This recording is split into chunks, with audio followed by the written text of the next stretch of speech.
북한에서 김정은의 건강을 관리한다는 것은 정말 힘든 일이었습니다. 특히 그 고도비만의 식단 관리는 쉽지가 않죠. The 그가 state's 좋아하는 control over 음식들은 its 모두 citizens 건강에 좋지 and 않은 the 와규 country 스테이크 as a 같은 whole. 것들이었으니까요. The 저는 government 그가 곧 views 죽을 거라 religion as a Western 생각했어요. 물론 influence 그 that 약을 is 사용하기 전까지는 incompatible with 말이죠. its social. 안녕하세요.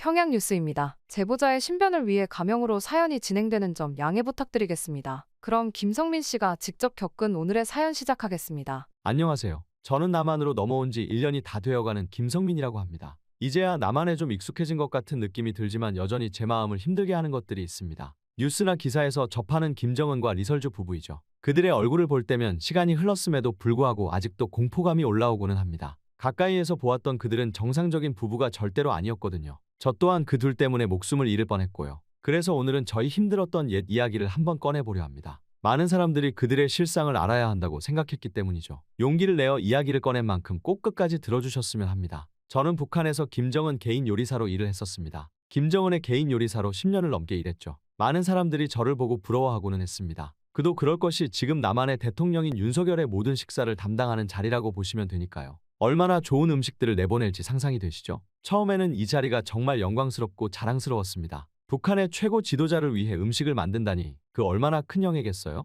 하지만 시간이 지날수록 그 자부심은 점점 무거운 짐으로 변해갔습니다. 특히 최근 몇 년간은 정말 힘든 시간을 보내고 있었습니다. 김정은의 건강과 그의 변덕스러운 식성 사이에서 저는 매일 밤 갈등하고 있죠. 전담 요리사로서 그의 건강을 걱정하면서도 다른 한편으로는 그의 입맛을 만족시켜야 하는 상황이 저를 정말 괴롭히고 있죠. 특히나 요즘 살이 더욱 더 찌면서 건강이 많이 안 좋아졌기에 식단에 더욱 더 신경을 써야만 했습니다. 이것 또한 쉽지 않았어요. 김정은이 제일 좋아하는 음식은 에멘탈 치즈이며 특히나 스위스식 감자전이라 불리는 레스티라는 음식에 환장하거든요. 그것뿐이 아니라 와규 스테이크, 샴페인 등등 살이 찌는 음식이란 음식은 죄다 좋아했기에 식단을 짜기가 힘들었어요. 하지만 오늘은 건강을 생각해 저는 신선한 채소와 단백질이 풍부한 닭가슴살, 현미밥으로 구성된 식단을 준비했습니다. 그리고 그의 반응은 역시 예상대로였죠. 성민 동무, 이게 뭔가? 왜 이딴 걸 가져왔지? 그의 목소리에는 분노가 가득했습니다. 그가 싫어하는 식단으로 구성이 되어 있으니까요. 지도자님, 요즘 건강이 좋지 않다는 의사의 소견으로 인해 준비한 식단입니다. 저는 떨리는 목소리로 대답했죠.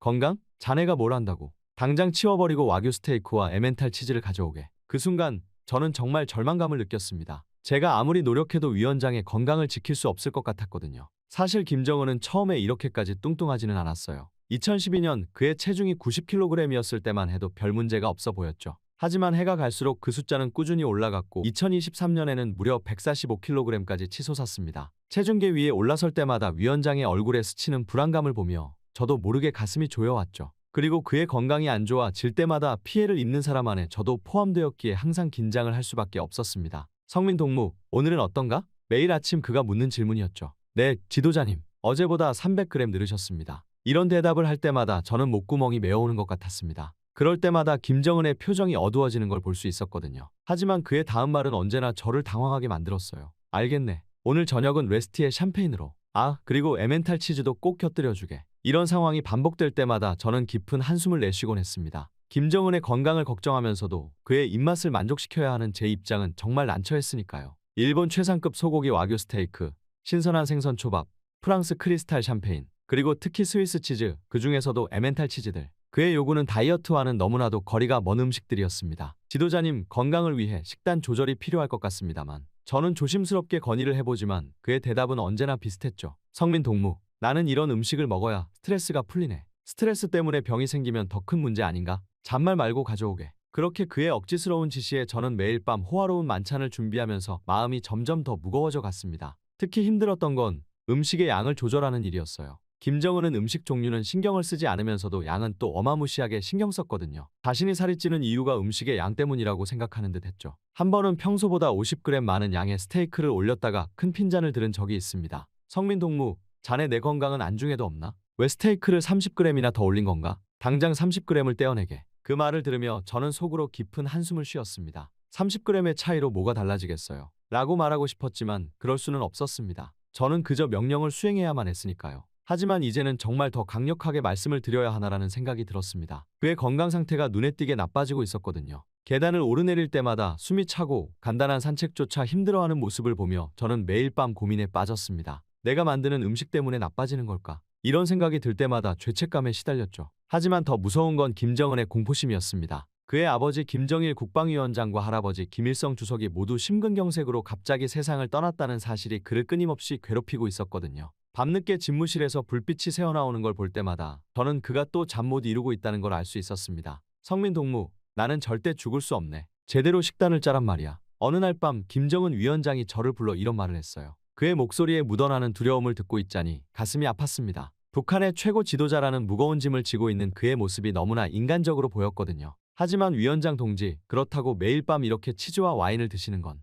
제가 조심스럽게 말을 꺼내자 그의 눈빛이 날카로워졌어요. 성민 동무, 자네도 알다시피 이건 내 유일한 낙일세. 이것마저 빼앗으려는 건가? 그 말에 저는 더 이상 아무 말도 할 수 없었습니다. 대체 어떻게 해야 할지를 모르겠더군요. 음식을 포기를 못하면서 살이 찌면서 자신의 건강에 위협이 되는 건 두려워한다니. 참으로 아이러니하기만 했습니다. 이런 상황이 계속되면서 저는 점점 더 지쳐갔어요. 때로는 이 일을 그만두고 싶다는 생각까지 들었죠. 하지만 그럴 수도 없는 노릇이었습니다. 제가 함부로 그만둘 수 있는 위치가 아니니까요. 그러던 어느 날 러시아 쪽 인사를 통해 들은 엄청난 이야기가 제 삶을 뒤흔들었습니다. 세계적으로 유명한 기술 억만장자인 일론 머스크라는 사람이 새로운 다이어트 약물로 놀라운 체중 감량에 성공했다는 내용이었죠. 물론 해외 뉴스를 봐서는 안 되지만 식단에 대한 스트레스로 이런저런 정보를 찾다 보니 접하게 되었어요. 그리고 그 순간 제 머릿속에 번뜩 아이디어가 떠올랐죠. 이거다. 이걸로 위원장 동지를 살릴 수 있을지도 몰라. 하지만 곧바로 현실적인 고민이 밀려왔습니다. 어떻게 이 제안을 김정은에게 할 수 있을까요? 며칠 밤을 뜬 눈으로 지새우며 고민한 끝에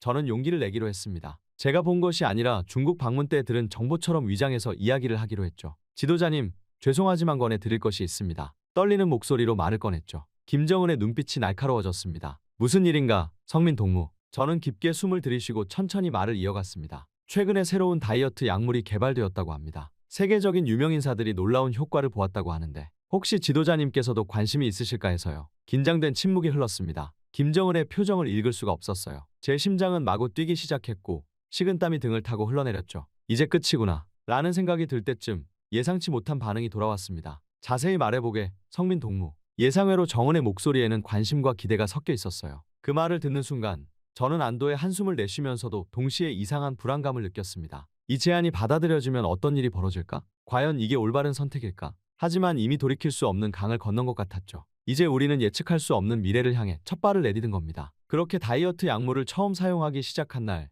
저는 가슴 한편으로 불안감을 느꼈지만 김정은의 건강을 위해서는 꼭 필요한 일이라고 스스로를 다독였습니다. 하지만 그날 저녁, 제 불안은 현실이 되고 말았습니다.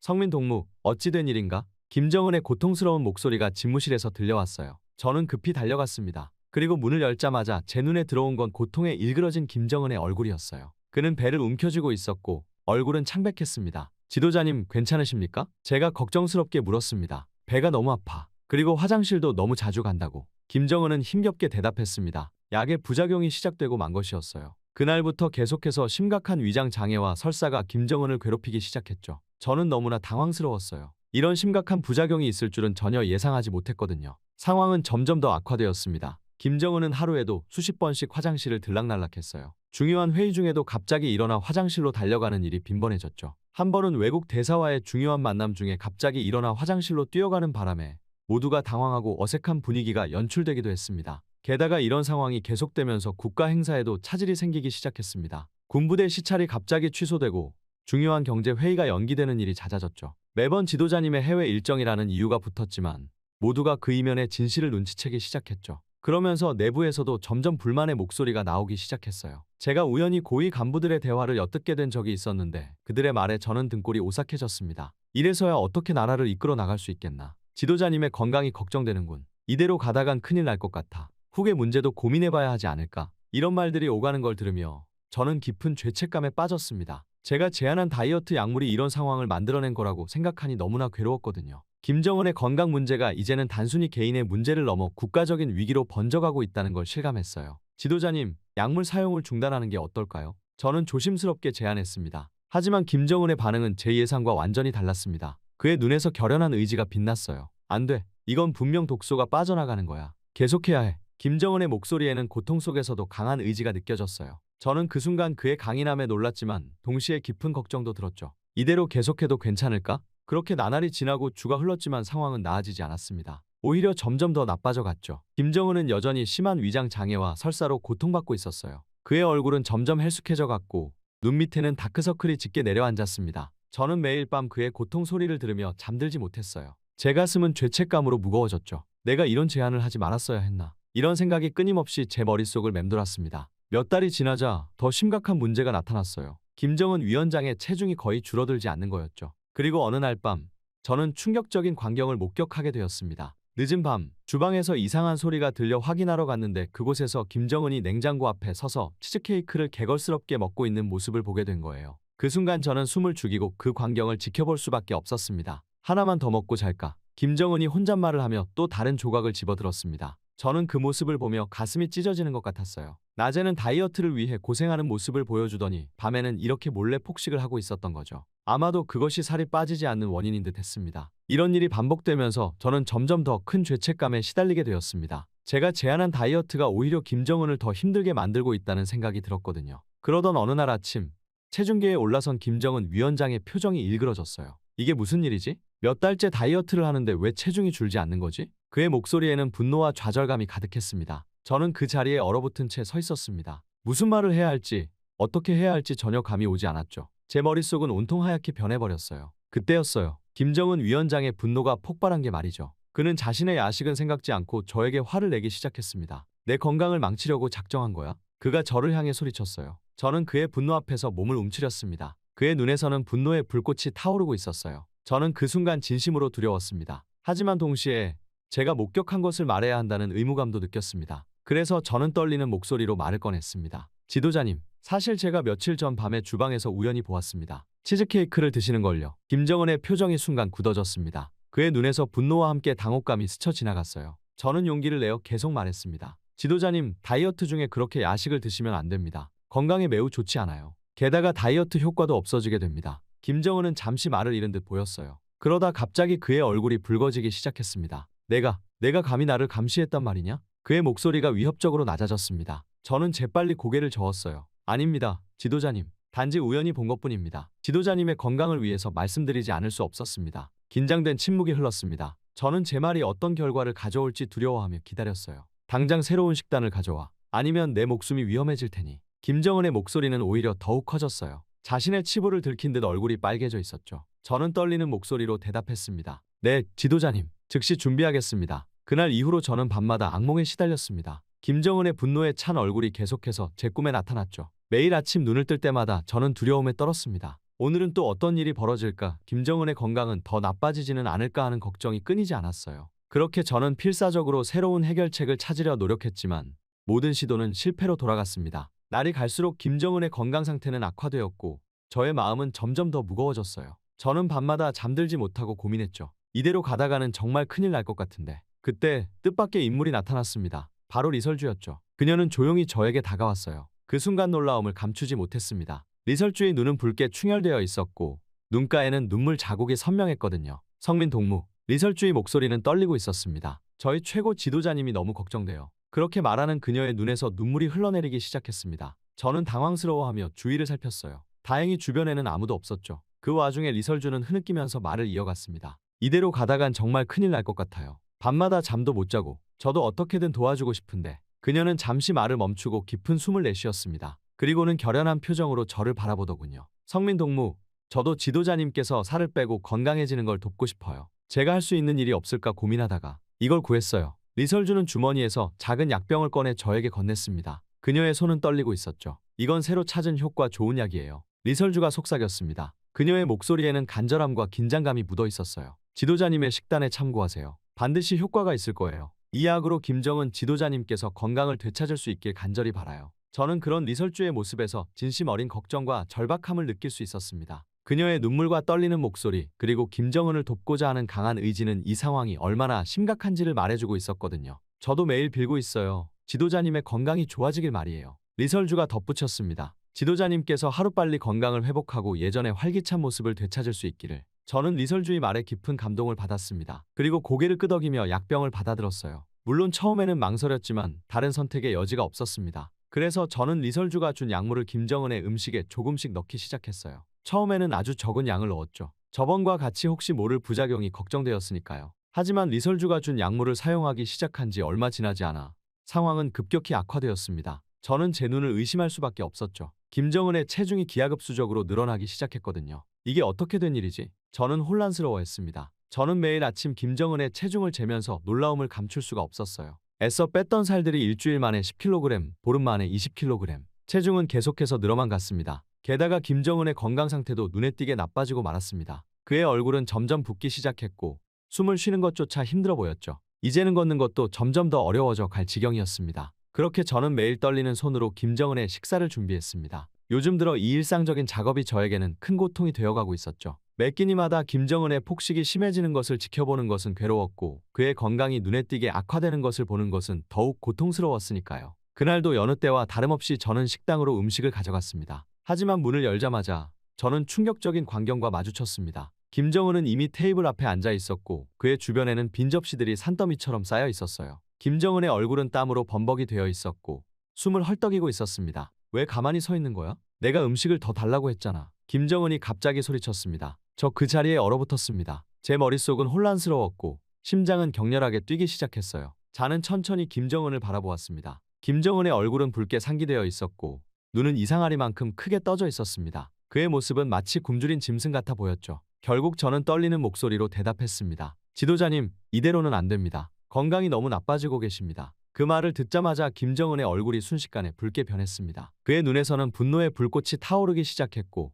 입술은 격렬하듯 떨리고 있었어요. 뭐라고? 내가 감히 나한테 그런 식으로 말해. 김정은은 분노에 차서 외쳤습니다. 그는 힘겹게 일어나 저에게 다가왔습니다. 그의 걸음걸이는 불안정했고 매 발걸음마다 바닥이 흔들리는 것 같았어요. 저는 공포에 질려 뒷걸음질 쳤죠. 저의 등에서는 이미 식은땀이 흘러내리기 시작했고 다리는 후들후들 떨리고 있었습니다. 이게 다 내 잘못이야. 김정은이 제 얼굴 바로 앞에서 소리쳤습니다. 그의 입에서는 음식 냄새가 강하게 풍겼죠. 왜 나는 이렇게 살이 찌는 거지? 넌 대체 뭘 하고 있었던 거야? 저는 말을 잃었습니다. 머릿속은 하얗게 변해버렸고 어떤 말도 할 수 없었어요. 그저 공포에 질린 채 김정은의 분노를 받아내기만 할 뿐이었습니다. 김정은은 계속해서 저를 몰아세웠습니다. 그의 목소리는 점점 더 커졌고 분노는 극에 달했죠. 내가 제대로 하지 않아서 그래. 넌 내 건강을 망치려고 작정한 거야. 이번에는 정말 용서할 수 없어. 제대로 하지 않으면 이번에야말로 널 죽여버릴 거야. 저는 김정은의 말 속에 숨겨진 두려움과 불안을 느낄 수 있었습니다. 그의 분노 뒤에는 깊은 공포가 자리 잡고 있었던 거예요. 김정은의 눈에는 눈물이 고이기 시작했고 그의 목소리는 갑자기 약해졌습니다.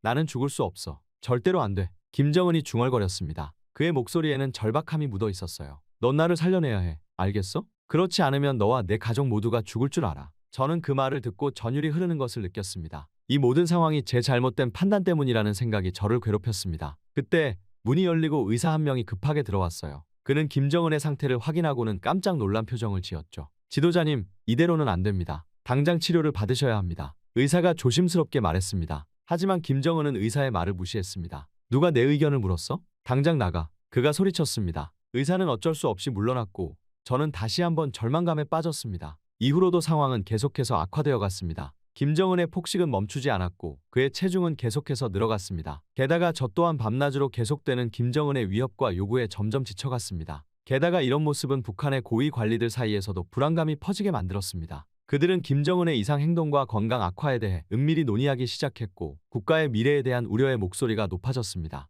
그러다 저는 우연히 이런 대화를 엿듣게 되었습니다. 복도를 지나가다 회의실에서 새어나오는 소리를 듣게 된 거죠. 이대로 가다간 국가가 위험해질 수 있습니다. 한 관리가 말했습니다. 그렇습니다. 지도자님의 건강이 이렇게 나빠진다면 우리도 대책을 마련해야 할 것 같습니다. 다른 관리가 대답했습니다. 저는 그 자리에 얼어붙었습니다. 그리고 이 상황이 얼마나 심각한지를 다시 한번 깨달았죠. 이제 이 문제는 단순히 김정은 개인의 문제가 아니라 국가 전체의 위기로 번져가고 있었던 것입니다. 저는 제 방으로 돌아와 깊은 고민에 빠졌습니다. 이 모든 상황이 언제까지 지속될 수 있을까? 그리고 자신과 가족들은 어떤 운명을 맞이하게 될까? 이런 생각들이 그의 머릿속을 맴돌았습니다. 저는 창밖을 바라보았습니다. 밖에서는 평양 시민들이 평소와 다름없이 생활하고 있었습니다. 하지만 그들은 이 순간에도 국가 최고 지도자의 건강이 위험에 처해 있다는 사실을 전혀 모르고 있었죠. 그때 복도에서 들려오는 낮은 목소리에 저희 귀가 솔깃해졌습니다. 그는 조심스럽게 문 가까이 다가가 귀를 기울였습니다. 그리고는 입을 틀어막고 말았죠. 계획대로 되고 있어요. 바로 리설주의 목소리였기 때문입니다.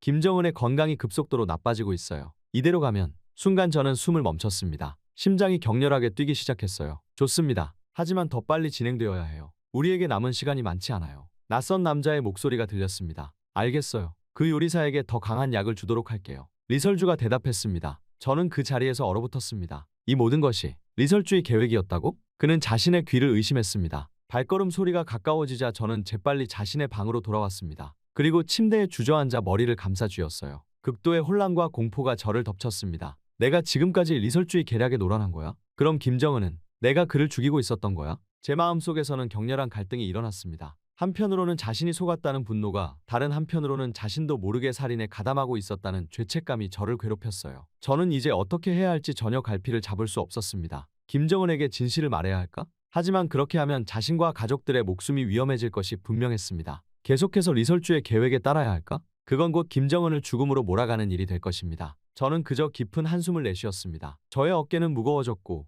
마음속에는 깊은 절망감이 자리 잡았어요. 이제 저는 더 이상 단순한 요리사가 아니었습니다. 그는 북한의 운명을 좌우할 수 있는 중요한 위치에 서 있었고 그의 선택이 수많은 사람들의 삶에 영향을 미치게 될 것이었죠. 밤이 깊어갈수록 저희 고민은 더욱 깊어졌습니다. 저는 이 비밀을 안고 어떻게 살아가야 할지, 앞으로 무엇을 해야 할지 결정해야만 했습니다. 제 앞에는 험난한 길이 놓여 있었고 그 길의 끝에 무엇이 기다리고 있을지 아무도 알 수 없었죠. 다음 날 아침, 저는 무거운 마음으로 김정은의 아침 식사를 준비했습니다. 그의 손은 여전히 떨리고 있었고 마음속에는 갈등이 가득했죠. 저는 리설주가 준 새로운 약을 바라보며 망설였습니다. 과연 이걸 김정은의 음식에 넣어야 할까요? 성민 동무, 오늘 아침은 뭔가? 김정은의 목소리가 들려왔습니다. 저는 깜짝 놀라 뒤를 돌아보았습니다. 김정은이 문 앞에 서 있었어요. 그의 얼굴은 피곤해 보였고 눈 밑에는 다크서클이 짙게 내려앉아 있었습니다. 아, 지도자님, 오늘은 건강에 좋은 단호박 스프를 준비했습니다. 제가 떨리는 목소리로 대답했습니다. 김정은은 인상을 찌푸렸습니다. 또 그런 걸 먹으라고.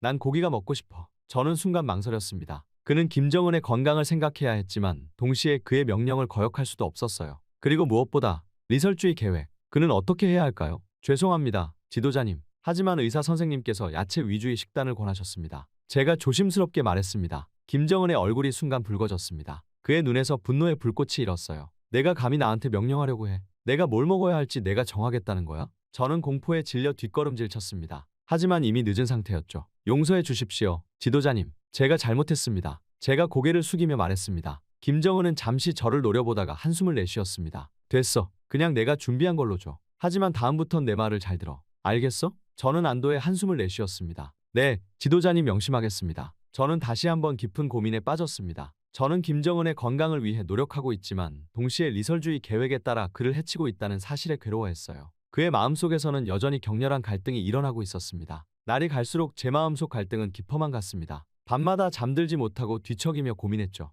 김정은의 건강은 계속해서 나빠져갔고 그의 폭식 증세는 더욱 심해지고 있었거든요. 그러던 어느 날 아침, 저는 떨리는 손으로 김정은의 아침 식사를 준비했습니다. 등에서는 식은땀이 흘러내렸죠. 이대로 가다간 정말로 김정은이 죽을 수도 있겠구나. 저도 모르게 중얼거렸습니다. 그리고 날 저녁 김정은의 상태가 급격히 나빠졌어요. 그는 숨을 제대로 쉬지 못하고 있었고 온몸이 부어올라 있었습니다. 성민 동무, 나 좀 살려줘. 김정은이 힘겹게 말을 했죠. 그러다 결국 의사들이 뛰쳐들어오고 말았습니다. 그 순간 저는 극도의 공포와 죄책감에 휩싸였습니다. 더 이상 이 상황을 지켜볼 수 없었어요. 제 마음속에서는 격렬한 갈등이 일어났죠. 내가 계속 이렇게 살아야 하나? 이대로 김정은을 죽음으로 모는 걸 지켜봐야 하나? 그날 밤 잠을 이루지 못했어요. 제 행동이 어떤 결과를 가져올지, 그리고 저와 가족의 운명이 어떻게 될지 끊임없이 고민했습니다. 다음 날 아침 결심했어요. 더 이상 이 상황을 감당할 수 없었거든요. 그날 밤 저는 급하게 가족을 깨웠습니다. 우리 지금 당장 떠나야 해. 제 목소리가 떨리고 있었어요. 무슨 일이야, 여보?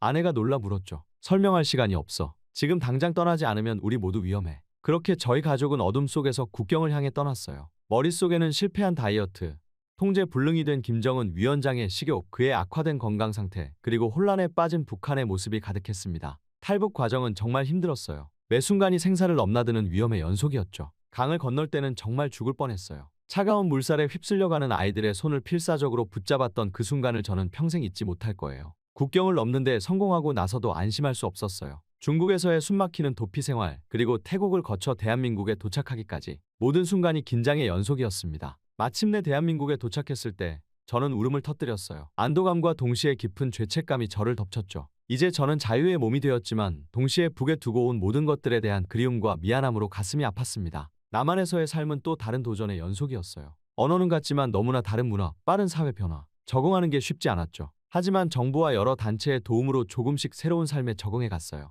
제 이야기를 세상에 알리기로 결심했을 때 많은 두려움이 있었어요. 하지만 진실을 알려야 한다는 사명감이 저를 밀어붙였죠. 제폭로는 전 세계에 충격을 주었고 김정은 정권의 불안정성과 북한 내부의 상황이 드러나기 시작했어요. 지금도 가끔 김정은 위원장의 모습이 꿈에 나타나요. 끊임없이 음식을 요구하며 숨쉬기조차 힘들어하던 그의 마지막 모습이 저를 괴롭힙니다. 제 선택이 옳았는지 아직도 확신할 수 없어요. 하지만 적어도 진실을 세상에 알렸다는 사실에 작은 위안을 얻고 있습니다. 이제 저희 가족 앞에는 새로운 삶이 펼쳐져 있어요. 자유를 얻었지만 동시에 많은 것을 잃었죠. 저는 이제 제 과거와 마주하고 새로운 미래를 향해 나아가야 한다는 걸 알고 있어요. 모든 것의 시작은 한 요리사의 선택에서 비롯되었다는 걸 생각하면 아직도 가슴이 무거워요. 하지만 이제는 이 무거운 진실을 안고 앞으로 나아가야 할 때라고 생각합니다. 불확실한 미래지만 한 걸음씩 나아가고 있어요. 언젠가는 진정한 자유와 평화를 찾을 수 있길 바랍니다. 북한에서 김정은의 개인 공간에 들어간다는 것은 정말 특별한 일입니다. 리설주조차도 함부로 들어갈 수 있는 곳이 아니니까요. 하지만 들어가 본 사람은 알 거예요. 그곳이 어떤 곳인지를 말입니다. 차라리 죽고만 싶었죠. 안녕하세요. 저는 북한을 떠나온 지 1년이 조금 넘은 한소연이라고 합니다. 이렇게 남한에 올 수 있었던 것이 얼마나 감사한지 몰라요. 저는 북한에서 정말 끔찍한 일을 당했었거든요. 아마 여러분들이 상상도 하지 못할 일일 겁니다. 유부녀임에도 불구하고 북한의 최고 지도자에게 총애를 받았었으니까요. 정말 힘든 일이었지만 저와 같은 사람들이 더 있을 수도 있을 생각에 이 이야기를 꼭 널리 퍼뜨려야겠다는 생각이 들어 사연을 보내게 되었습니다. 북한에 미쳐 돌아가는 이런 끔찍한 일들을 꼭 알려 그들의 인권에 조금이라도 힘을 보태고 싶었거든요. 저는 북한에서 꽤 행복한 삶을 살았었습니다. 노동당에서 일을 하는 남편의 아내였죠. 남편은 꾸준히 승진을 해나갔기에 저희는 점점 더 풍요로운 삶 또한 살 수가 있었답니다. 자상한 남편과 눈에 넣어도 아프지 않은 저의 자식들까지 저의 삶은 정말 완벽하다는 기분이 들었죠. 그때까지만 해도 제 인생이 크게 바뀌리라고는 상상도 못했어요.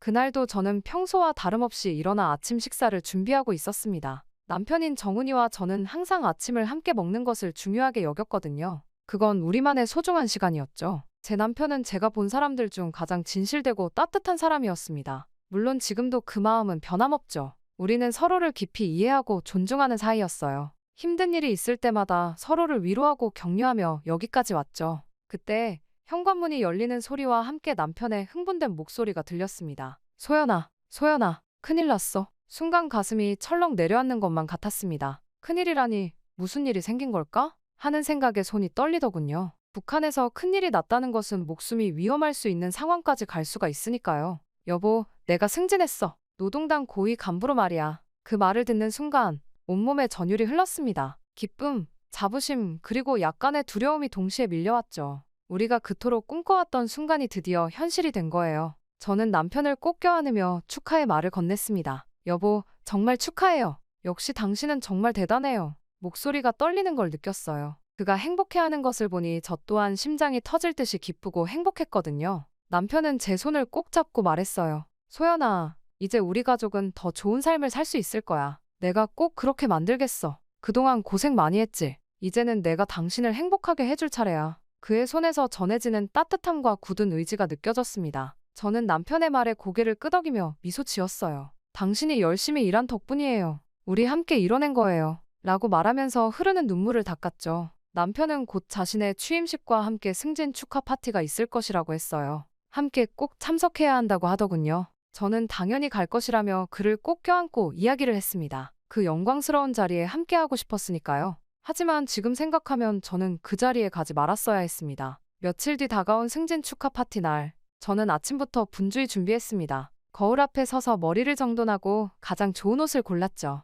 옷장 앞에서 한참을 고민했어요. 너무 화려하면 안 되겠지만 그렇다고 너무 수수해서도 안 될 것 같았거든요. 결국 진한 남색의 정장을 골랐어요. 단정하면서도 품이 있어 보이는 옷이었죠. 그렇게 모든 준비를 마치고 파티장에 도착하자 화려한 장식과 고위 간부들의 모습에 저는 완전히 압도되었어요. 붉은 현수막, 반짝이는 샹들리에, 그리고 정장 차림의 사람들. 마치 다른 세상에 온 것 같았죠. 모두가 남편을 축하하며 환한 미소를 지었습니다. 저는 남편 옆에서 조용히 미소 지으며 서 있었죠. 하지만 마음속으로는 계속 긴장하고 있었어요. 누군가와 대화를 나눌 때마다 실수하지 않을까, 남편의 체면을 깎지 않을까 조마조마했거든요. 그때였습니다. 모두가 숨을 죽이는 순간이 생겼죠. 그러다니 바로 김정은이 등장했습니다. 순간 모두의 시선이 일제히 그에게 향했습니다. 저 또한 몸이 굳어버리더군요. 심장이 귓가에서 쿵쾅거리는 소리가 들릴 정도였죠. 그렇게 김정은이 천천히 남편에게 다가와 축하의 말을 건넸을 때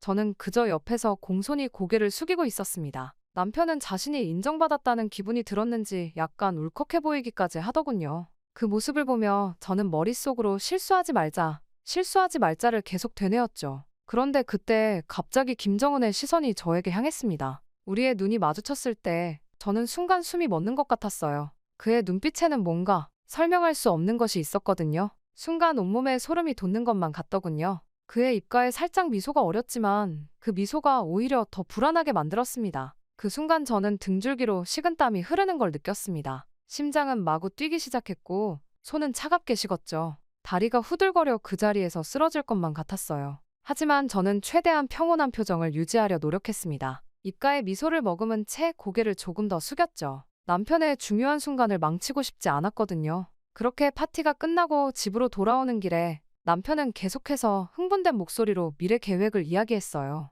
새로운 직책에서 어떤 일을 하게 될지, 우리 가족의 생활이 어떻게 바뀔지. 하지만 저는 그의 말을 제대로 듣지 못했죠. 머릿속에서는 계속 김정은과 마주친 그 순간이 맴돌았어요. 그의 눈빛, 그의 미소, 그리고 그때 느꼈던 이상한 불안감. 소연아, 괜찮아? 피곤해 보이는데. 남편의 걱정 어린 목소리에 퍼뜩 정신이 들었어요. 아, 괜찮아요. 그냥 좀 피곤해서요. 억지로 미소 지으며 대답했죠. 남편에게 제 불안한 마음을 털어놓고 싶었지만 차마 입이 떨어지지 않았습니다. 오늘 같은 날 남편의 기쁨에 찬물을 끼얹고 싶지 않았으니까요. 그로부터 며칠 후 그 사건이 일어나고 말았습니다. 그날 또한 평소와 다름없는 아침이 시작됐어요. 남편은 여느 때처럼 출근했고 저는 집안일을 하고 있었죠. 그때 갑자기 초인종 소리가 들렸어요. 누구지? 의아해하며 문으로 향했습니다. 문을 열어보니 낯선 남자가 서 있더라고요. 깔끔한 정장 차림에 단정한 헤어스타일 그리고 날카로운 눈빛. 한눈에 보기에도 평범한 사람은 아닌 것 같았습니다. 그는 공손하게 인사를 하며 말했습니다.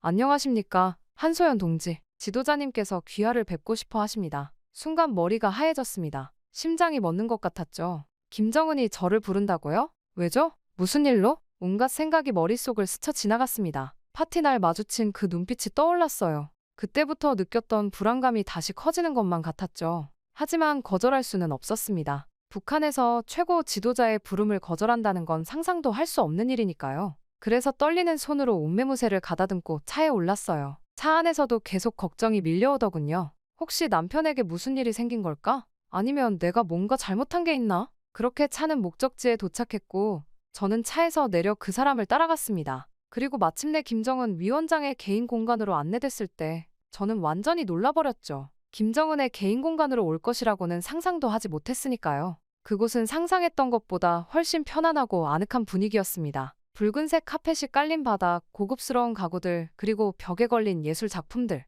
마치 영화에서나 볼 법한 장면이었죠. 그리고 마주한 김정은은 의외로 부드러운 미소를 지으며 저를 맞이했습니다. 앉으시게, 한소연 동지. 차 한잔 합시다. 그의 목소리는 생각보다 따뜻했지만 그 따뜻함이 오히려 더 긴장되게 만들었죠. 저는 그의 말에 미소를 짓고 소파에 앉으면서 주변을 살폈습니다. 방 한쪽에는 커다란 책장이 있었고 다른 쪽에는 대형 스크린이 설치되어 있었어요. 그 모든 것이 권력과 지위를 상징하는 것 같았죠. 그 모습들을 보며 저는 그 공간에서 제가 얼마나 작고 무력한 존재인지 새삼 깨달았습니다. 차를 마시면서 우리는 겉보기에 평범한 대화를 나눴습니다. 그는 남편의 일에 대해 그리고 제 일상에 대해 관심 있게 물어봤죠. 하지만 저는 계속 긴장을 늦출 수 없었어요. 한마디, 한 동작에 신경을 곤두세우며 조심스럽게 대답했죠. 한소연 동지의 남편은 정말 유능한 사람이더군. 앞으로가 기대되는 인재야. 김정은이 말했습니다. 저는 공손히 고개를 숙이며 답했죠. 감사합니다. 모두 지도자님의 은혜 덕분입니다.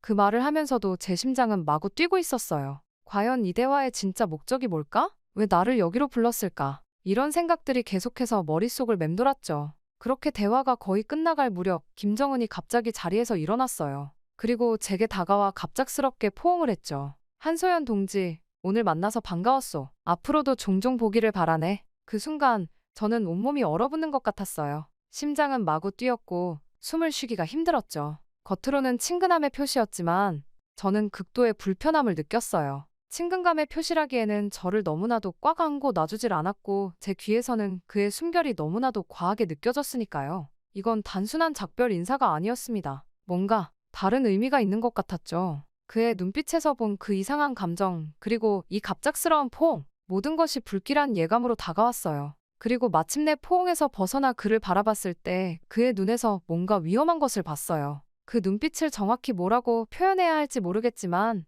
저를 완전히 겁에 질리게 만드는 느낌을 주었죠. 집에 도착해서도 저는 마음을 진정시킬 수가 없었습니다. 남편에게 이 일을 말해야 할까요? 아니면 그냥 넘어가야 할까요? 온갖 생각이 제 마음을 어지럽혔죠. 이제 막 간부 일을 시작했는데 그에게 걱정을 끼칠 수는 없었으니까요. 그저 이번 일은 저만 입 다물고 있으면 된다고 생각했기에 이 일은 잊고 가정에 더 열심히 충실해야겠다는 생각만 했죠. 하지만 그건 불가능한 일이었습니다. 제 예상과 달리 그게 끝이 아니었기 때문이죠. 첫 만남 이후 일주일쯤 지났을 때였어요. 평화로운 오전, 또다시 그 낯익은 초인종 소리가 들렸습니다. 그 소리를 듣는 순간 제 온몸에 피가 얼어붙는 것 같았죠. 떨리는 손으로 문을 열자 지난번과 같은 남자가 서 있었습니다. 한소연 동지, 지도자님께서 귀하를 부르십니다. 그 말을 듣는 순간 제 머릿속은 하얗게 변했어요. 도망가고 싶은 충동과 거부할 수 없다는 현실 사이에서 저는 갈등했죠. 이번에는 더욱 큰 공포가 밀려왔습니다. 거절할 수 없다는 것을 알면서도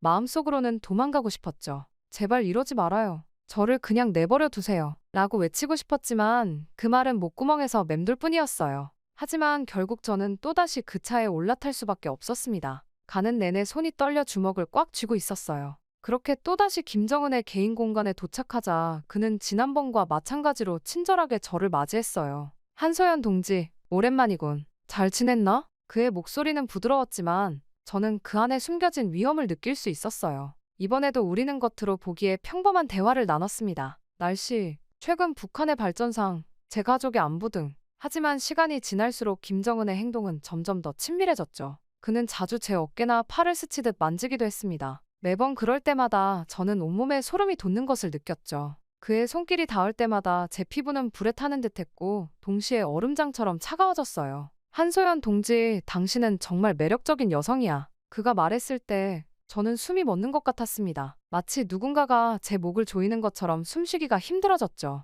리설주나 현송월도 당신에 비하면 아무것도 아니지. 그러면서 그는 갑자기 제 손을 꽉 잡았습니다. 저는 몸이 굳어버리는 것 같았고 심장이 터질 듯이 뛰었어요. 그의 손에서 전해지는 열기가 저를 불태우는 것만 같았죠.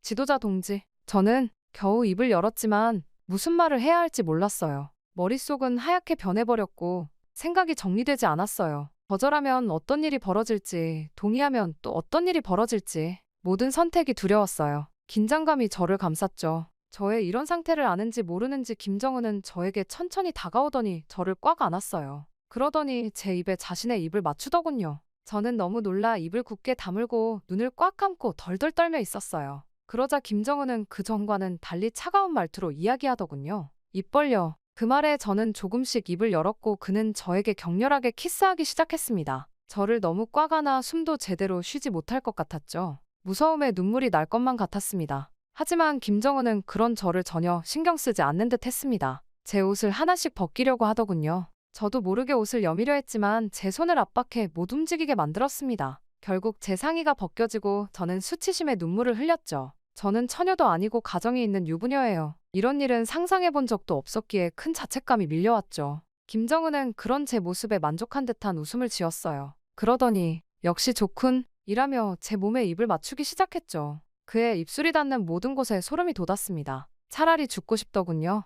그리고 그 순간 누군가가 문을 노크하는 소리가 들렸습니다. 그러자 김정은은 마지못해 제 손을 놓았어요. 오늘은 여기까지 하지. 다음에 또 봅시다. 한소연 동지. 갑자기 젠틀해진 그의 말에 저는 그저 고개를 숙이고 빠르게 옷을 다시 입은 뒤 그 자리를 빠져나왔습니다. 문을 나서는 순간 저는 숨이 턱 막혔다가 다시 쉴 수 있었어요. 그렇게 집으로 돌아오는 길 저는 계속해서 울었습니다. 두려움, 수치심 그리고 무력감이 저를 압도했죠. 차창에 비친 제 모습은 너무나 낯설어 보였어요. 눈은 붉게 충혈되어 있었고 화장은 눈물로 번져 있었죠. 이제 저는 어떻게 해야 할까요? 누구에게 이 일을 털어놓을 수 있을까요? 남편에게 말하면 그는 어떤 반응을 보일까요? 우리 가족에게 어떤 일이 벌어질까요? 이 모든 질문들이 제 머릿속을 빙빙 돌았지만 어떤 해답도 찾을 수 없었습니다. 그 후로도 저는 계속해서 김정은 위원장의 개인 공간으로 불려갔습니다. 매번 가슴이 떨리고 두려움에 휩싸였지만 거절할 수 없는 상황이었죠. 시간이 지날수록 그의 행동은 점점 더 대담해졌고 저는 극도의 불편함과 공포를 느꼈어요. 더욱더 과감해졌고 결국 저희는 잠자리까지 갖게 되었죠. 사실 그때는 거의 체념을 한 상태였습니다. 제가 무엇을 하든 벗어날 수 없었고 저는 그의 인형에 불과한 것만 같았으니까요. 한 번은 그가 저에게 말했습니다. 한소연 동지, 자네가 내 곁에 있으면 마음이 편안해져. 자네는 특별해. 그 말을 들으면서 저는 속으로 울부짖고 싶었어요. 저는 특별하지 않아요. 그저 평범하게 살고 싶을 뿐이에요. 하지만 그 말은 제 입술 사이에서 맴돌 뿐 결코 밖으로 나오지 못했습니다. 이런 상황이 계속되면서 제 정신적 고통은 날로 깊어갔습니다. 매일 밤 악몽에 시달렸고 낮에는 계속해서 불안에 떨었죠. 식욕도 없어지고 잠도 제대로 자지 못했어요. 거울 속 제 모습은 점점 더 초췌해져 갔어요. 한때 생기 넘치던 제 눈빛은 이제 공허함으로 가득 찼고 웃음기 가득했던 입가는 이제 항상 굳어 있었죠. 시간이 갈수록 저는 제 스스로를 더러운 존재처럼 여기게 되었고 매일 샤워를 하면서도 그 느낌을 씻어낼 수가 없었어요. 뜨거운 물로 피부가 붉게 달아오를 때까지 몸을 문질렀지만 그 느낌은 여전히 남아있었죠. 내가 뭘 잘못했나? 왜 나한테 이런 일이 일어나는 거지? 이런 생각들이 저를 괴롭혔어요. 매일 밤 잠자리에 들 때마다 저는 제가 조금씩 사라져가는 것 같은 느낌을 받았습니다. 남편에게 이 상황을 털어놓을지 고민했지만 남편의 경력과 가족의 안전을 걱정하여 침묵을 지킬 수밖에 없었습니다. 가끔은 모든 걸 털어놓고 싶은 충동이 들었지만 그럴 때마다 김정은의 위협적인 눈빛이 떠올라 온몸이 떨리고는 했죠. 이렇게 제 삶은 점점 더 어두운 그림자에 뒤덮여 갔습니다. 매일 아침 일어나는 것이 고통스러웠고 하루하루를 버티는 것이 힘겨웠죠. 저는 이 상황에서 벗어날 수 있을지, 다시 예전에 행복했던 삶으로 돌아갈 수 있을지 의문이 들었어요. 때로는 모든 것을 포기하고 싶은 마음이 들기도 했죠. 하지만 그럴 때마다 저는 제 아이들을 떠올렸습니다. 그들의 순수한 웃음과 맑은 눈빛을 생각하면 저는 다시 힘을 내야 한다고 느꼈죠. 내가 무너지면 우리 아이들은 어떻게 될까? 이 생각이 저를 붙잡아 주었어요. 언젠가는 이 고통도 끝나겠지. 나는 반드시 이겨낼 거야. 이런 생각으로 저는 하루하루를 버텨나갔습니다. 하지만 그것도 한계가 있었어요. 김정은의 부름은 점점 잦아졌고 이제는 저 또한 몸이 안 좋아질 지경에 이르기 시작했습니다. 그와 함께 있을 때면 저는 노리게 그 이상 이하도 아닌 것만 같았어요. 자살 생각도 여러 번 했습니다. 이런 삶은 정상적이지가 못하니까요. 어느 날은 부엌에서 팔목에 칼을 대고 있는 제 모습을 본 적도 있어요. 깜짝 놀라 칼을 떨어뜨렸는데 제 딸이 맞을 뻔했죠. 그 모습을 보고 저는 제가 정상이 아니라는 것을 알 수가 있었습니다. 오히려 저희 이런 행동들이 가족들을 힘들게 만들 수도 있다는 생각에 이제는 더 이상 침묵을 하면 안 된다는 생각이 들었죠. 결국 저는 더 이상 견디지 못하고 남편에게 모든 것을 털어놓기로 결심했습니다. 그래서 그날 밤 아이들이 잠든 후 저는 남편을 거실로 불렀어요. 심장이 터질 듯이 뛰었고 손은 땀으로 젖어 있었죠. 여보, 당신에게 꼭 해야 할 말이 있어요. 제 목소리가 떨리고 있다는 걸 느꼈어요. 남편은 걱정스러운 표정으로 저를 바라봤습니다. 무슨 일이야, 소연아? 요즘 내가 이상하다고 생각했었는데. 저를 너무나도 걱정하고 있는 듯한 그의 모습에 저는 깊은 숨을 들이쉬고 천천히 이야기를 시작했어요. 김정은과의 첫 만남부터 지금까지 있었던 모든 일을 말했죠. 말을 할수록 눈물이 멈추지 않았습니다. 남편의 표정이 점점 변해가는 것을 보면서 제 심장은 더욱 빠르게 뛰었어요. 그렇게 힘겨웠던 이야기를 마치고 저는 남편의 반응을 기다렸습니다. 그가 저를 안아주고 위로해줄 거라고 기대했죠. 하지만 예상과 달리 남편은 이를 출세의 기회로 여기며 오히려 기뻐하더군요. 소연아, 이거 정말 대단한 기회야. 남편의 눈이 흥분으로 반짝였습니다. 지도자님께서 너를 눈여겨보셨다니 우리 가족에게는 축복이지. 그 순간 마치 세상이 멈춘 것 같았습니다. 귀가 멍멍해지면서 남편의 목소리가 점점 멀어지는 것 같았죠. 제 가슴 속에서 무언가가 산산조각 나는 소리가 들리는 것 같았어요. 믿었던 사람, 사랑했던 사람이 저를 이렇게 쉽게 포기할 수 있다니. 숨을 쉬기가 힘들어졌어요. 마치 누군가가 제 목을 조이는 것 같았죠. 저는 온몸에 힘이 빠지면서 소파에 푹 주저앉고 말았습니다. 남편의 말이 계속해서 제 귓가를 맴돌았지만 이해할 수 없었어요. 아니, 이해하고 싶지 않았어요. 여보, 대체 무슨 말을 하는 거예요? 내가 얼마나 고통받고 있는지 모르겠어요? 제 목소리는 떨리고 있었어요. 눈물이 볼을 타고 흘러내렸지만 남편은 그런 제 모습을 보지 못하는 것 같았습니다. 하지만 그는 오히려 더 흥분된 목소리로 말했어요. 앞으로도 지도자님께 잘 보여야 해. 이건 우리 가족의 미래를 위한 거야. 그 순간 저는 모든 것이 무너지는 것을 느꼈습니다. 제가 그토록 믿고 의지했던 사람, 제 인생의 반려자가 저를 이렇게 쉽게 팔아넘기다니. 배신감과 절망감이 파도처럼 밀려왔어요. 지난 세월 동안 남편과 함께했던 순간들이 주마등처럼 스쳐 지나가더군요. 우리의 첫 만남, 결혼식, 아이들의 탄생, 그 모든 순간들이 이제는 거짓말처럼 느껴졌어요. 우리의 사랑, 우리의 약속, 모든 것이 거짓이었던 걸까요? 남편은 심지어 우리 함께 고급 의류점에 가서 옷을 골라보자 고 제안까지 했어요. 마치 제가 김정은을 위한 장식품이라도 되는 것처럼 말이죠. 그 말을 들으면서 저는 속으로 비명을 지르고 있었습니다. 정말 내가 알던 남편이 맞나? 왜 나를 걱정해주지 않는 거지? 왜 분노하지 않는 거지? 그 순간 저는 완전히 혼자가 되었다는 것을 깨달았습니다. 이제 저를 지킬 수 있는 사람은 저 자신뿐이라는 쓰라린 진실을 마주하게 되고 만 것이죠. 대체 한때 사랑했던 그 따뜻한 눈빛은 어디로 갔을까요? 제 고통을 외면하고 자신의 욕심만을 채우려는 이 사람이 정말 제가 알던 그 사람일까요? 저의 고통을 덜기 위해 말했던 이야기들은 증발해버렸고 더 심각한 고통이 시작되고 말았습니다. 그 이후 매일 아침 저는 거울 앞에 서서 옷매무새를 가다듬어야만 했거든요. 혹시 오늘 김정은이 부를지 모른다는 생각에 항상 긴장하고 있어야만 했으니까요. 머리카락 하나하나, 화장 한 줄 한 줄에 신경 썼어요. 제 모습이 마음에 들지 않으면 남편이 화를 낼지도 모른다는 두려움 때문이었죠. 소연아, 오늘은 어때? 컨디션은 괜찮아? 남편이 제 뒤에서 물었어요. 그의 목소리에는 기대감이 가득했죠. 저는 마음속으로 비명을 지르고 싶었습니다. 하지만 겉으로는 미소를 지으며 대답했죠. 네, 괜찮아요. 좋아. 오늘 혹시 지도자 동지를 뵙게 되면 잘 대해드려야 해. 알지? 우리 가족의 미래가 걸린 일이야. 남편의 말에 저는 속으로 울부짖었습니다. 왜 나를 이렇게 팔아넘기려고 하는 거야? 당신은 내 남편이잖아. 그가 출근한 후 저는 결국 화장실로 달려가 구토를 했습니다. 이런 일이 반복될수록 저는 점점 더 현실감을 잃어갔어요. 때론 제가 누구인지, 여기가 어디인지 혼란스러울 때도 있었죠. 거울 속 제 모습은 점점 더 낯설어졌어요. 이런 날들이 계속되면서 저는 점점 미쳐가는 것 같았습니다. 현실과 환상의 경계가 모호해졌고 때론 제가 꿈을 꾸고 있는 건 아닌지 의심하기도 했죠. 아이들이 말을 걸어도 대답하지 못할 때가 있었어요. 이미 반쯤 정신이 나가 있었으니까요. 그러다 저는 이러한 지옥에서 구원자 같은 사람을 만나게 되었습니다. 그날도 저는 또다시 김정은 위원장의 개인 공간에서 나오고 있었습니다. 몸은 떨리고 눈은 충혈되어 있었죠.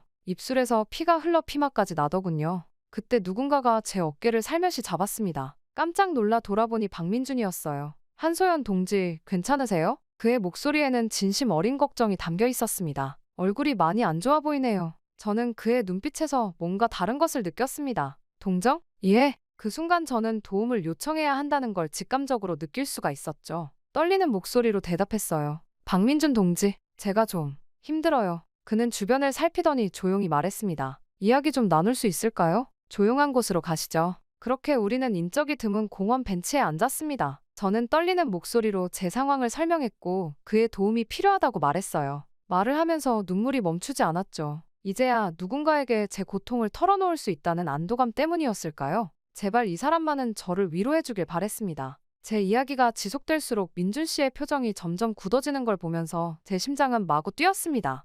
혹시 내가 실수한 걸까? 이 사람을 잘못 판단한 걸까? 하지만 제 걱정과는 달리 그는 깊은 한숨을 내쉬더니 조용히 말했습니다. 소연 동지, 사실 제 어머니도 비슷한 상황에 처해 있었습니다. 그의 눈에 슬픔이 깃들었어요. 고위 간부의 아내였던 제 어머니는 권력자들의 부당한 요구와 압박에 시달렸고 가족을 위해 오랫동안 침묵을 지켜왔죠. 민준 씨의 이야기를 들으면서 저는 왠지 모를 위로를 받았습니다. 제가 겪고 있는 고통을 이해하는 사람이 있다는 사실만으로도 큰 힘이 되었거든요. 그는 잠시 침묵했다가 다시 말을 이었습니다. 소연 동지가 지도자님의 개인 공간에서 나올 때마다 저는 그 얼굴에 드리워진 그림자를 보았습니다. 그때마다 어머니를 도와주지 못했던 과거의 후회가 되살아났죠. 당신만 괜찮다면 이제라도 당신을 도움으로써 과거의 잘못을 조금이나마 만회하고 싶습니다. 그의 말에 저는 눈물이 났습니다. 드디어 제 편이 되어줄 사람을 찾은 것 같았거든요. 우리는 그날부터 조심스럽게 탈북 계획을 세우기 시작했어요. 민준 씨는 자신의 외교관 신분을 이용해 필요한 정보와 자원을 조달했습니다. 그는 국경 지역의 경비 상황, 안전한 탈출 루트, 그리고 중국에서 도움을 받을 수 있는 사람들의 연락처 등을 제공해 주었죠. 저는 매일 밤 아이들이 잠든 후 저는 조금씩 준비를 했습니다. 필요한 물건들을 조금씩 모으고 탈출 경로를 암기하고 중국어 몇 마디를 배우기도 했죠. 모든 준비를 할 때마다 가슴이 두근거렸어요. 두려움과 기대감이 뒤섞인 복잡한 감정이었죠. 가장 힘들었던 건 아이들에게 이 사실을 어떻게 말해야 할지 결정하는 거였어요. 어린 아이들에게 우리가 왜 도망쳐야 하는지, 왜 아빠와 함께 갈 수 없는지를 설명하는 게 너무나 힘들었거든요. 하지만 저는 알고 있었어요. 이것이 우리 가족을 지킬 수 있는 유일한 방법이라는 걸요. 그리고 드디어 탈북 날짜가 정해졌습니다. 그날이 다가올수록 저는 점점 더 긴장되고 두려워졌어요. 과연 성공할 수 있을까? 만약 잡히면 어떻게 될까? 이런 생각들이 계속해서 제 머릿속을 맴돌았죠. 하지만 동시에 어떤 희망도 느꼈어요. 자유를 향한, 새로운 삶을 향한 첫걸음을 내딛는 거니까요. 비록 앞으로의 길이 험난하겠지만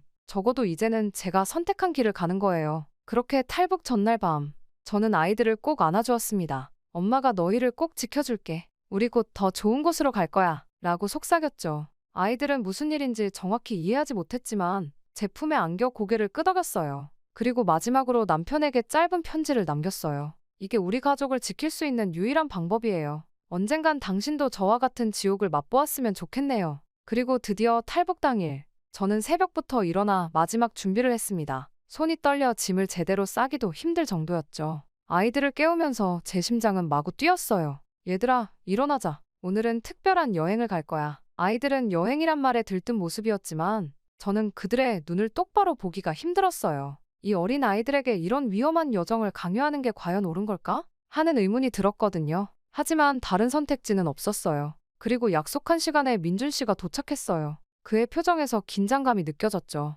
준비 다 하셨나요? 그가 물었어요. 저는 고개를 끄덕였어요. 민준 동지, 당신도 정말 우리와 함께 가는 건가요? 제가 물었어요. 그는 잠시 망설이더니 결연한 표정으로 대답했어요. 네, 저도 함께 갑니다. 이제 돌아갈 수 없는 다리를 건너는 거죠. 민준 씨의 결정에 저는 안도감과 동시에 죄책감을 느꼈어요. 그가 저희를 위해 자신의 모든 것을 포기한다는 걸 알았거든요. 하지만 그의 존재는 우리에게 큰 힘이 되었죠. 우리는 조용히 차에 올랐어요. 마지막으로 집을 돌아보면서 그동안의 추억들이 주마등처럼 스쳐 지나갔죠. 행복했던 순간들, 그리고 최근에 고통스러웠던 나날들, 모든 것을 뒤로하고 새로운 삶을 향해 떠나는 거예요. 차가 움직이기 시작하자 긴장감이 최고조에 달했어요. 국경으로 향하는 길은 대부분 침묵 속에서 진행됐죠. 가끔 검문소를 지날 때마다 우리 모두의 심장은 멎을 것만 같았어요. 다행히 민준 씨의 외교관 신분 덕분에 우리는 큰 어려움 없이 통과할 수 있었죠. 국경에 도착했을 때 저는 처음으로 자유의 냄새를 맡은 것 같았어요. 하지만 동시에 두려움도 컸죠. 이제 돌이킬 수 없는 강을 건너야 한다는 생각에 다리가 후들거렸어요. 이제부터가 진짜 시작이에요. 민준 씨가 말했어요. 함께 힘을 모아 이 강을 건너야 합니다. 강을 건너는 동안 저는 아이들의 손을 꼭 잡고 있었고 민준 씨는 우리를 조심스럽게 인도했어요. 물살이 세고 추웠지만 자유를 향한 열망이 저희를 밀어주는 것 같았죠. 마침내 중국 땅을 밟았을 때 우리 모두는 눈물을 참을 수 없었어요. 하지만 이것은 시작에 불과했습니다. 중국에서의 여정도 험난했죠. 매 순간 붙잡힐까 두려워하며 숨어 다녀야 했어요. 아이들은 힘들어했지만 놀랍게도 잘 결렀어요. 민준 씨의 도움으로 우리는 조금씩 앞으로 나아갈 수 있었죠. 라오스, 태국을 거쳐 마침내 한국에 도착했을 때 우리 모두는 처음으로 깊은 안도의 한숨을 쉴 수 있었죠. 이제야 정말 자유를 얻은 것 같았거든요. 하지만 새로운 환경에 적응하는 것은 결코 쉽지 않았습니다. 언어도, 문화도, 모든 것이 달랐죠. 처음에는 매일이 도전의 연속이었어요. 아이들을 학교에 보내고 일자리를 찾고 새로운 이웃들과 관계를 맺는 것, 모든 게 낯설고 어려웠죠. 그럼에도 불구하고 우리는 희망을 품었어요. 이곳에서는 적어도 우리가 원하는 대로 살 수 있다는 사실이 큰 위안이 되었거든요. 더 이상 누군가의 소유물이 아닌 한 인간으로서 존중받을 수 있다는 것, 그것만으로도 우리에게는 큰 행복이었어요. 시간이 지나면서 조금씩 안정을 찾아갔어요. 아이들도 새 학교에 적응하기 시작했고 저와 민준 씨도 각자 일자리를 구할 수 있었죠. 우리의 삶은 천천히, 하지만 확실하게 나아지고 있었어요. 그러던 어느 날, 우리는 북한에서의 경험을 세상에 알리기로 결심했어요. 처음에는 두려웠지만 우리의 이야기가 북한에 남아있는 다른 사람들에게 희망이 될 수 있을 거라 믿었거든요. 그리고 우리를 도와준 다른 분들을 위해서라도 진실을 알려야 한다고 생각했어요. 인권 단체와 연락을 취하고 우리의 경험을 글로 쓰기 시작했어요. 때로는 고통스러운 기억들을 떠올리며 눈물을 흘리기도 했지만 동시에 이것이 우리가 할 수 있는 가장 의미 있는 일이라고 느꼈죠. 지금도 가끔 북한에서의 악몽을 꾸곤 해요. 하지만 이제는 그 꿈에서 깨어나면 우리가 안전하다는 것을 알 수 있어요. 제 옆에는 건강하게 자라는 아이들이 있고 창밖으로는 자유로운 세상이 펼쳐져 있죠. 그리고 민준 씨는 우리 가족의 소중한 일원이 되었어요. 아직도 가야 할 길이 멀고 극복해야 할 어려움들이 많아요. 하지만 우리는 이제 두렵지 않아요. 우리가 이 먼 길을 여기까지 온 것처럼 앞으로도 잘 해낼 수 있을 거라고 믿어요. 매일 밤 잠들기 전 우리는 감사 기도를 해요. 우리에게 새로운 삶을 선물해준 이 자유의 땅에 대해, 그리고 우리를 여기까지 오게 해준 모든 분들에 대해 감사하죠. 그리고 북한에 남아있는 모든 사람들을 위해서도 기도해요. 우리의 이야기는 여기서 끝나지 않아요. 이제 겨우 시작일 뿐이죠. 앞으로 어떤 일들이 기다리고 있을지 모르지만 한 가지는 확실해요. 우리는 이제 자유롭게 우리의 삶을 선택할 수 있다는 거. 그리고 그것만으로도 충분히 행복하답니다. 민준 씨, 아이들, 그리고 저. 우리는 이제 진정한 가족이 되어 새로운 삶을 향해 힘차게 나아가고 있어요.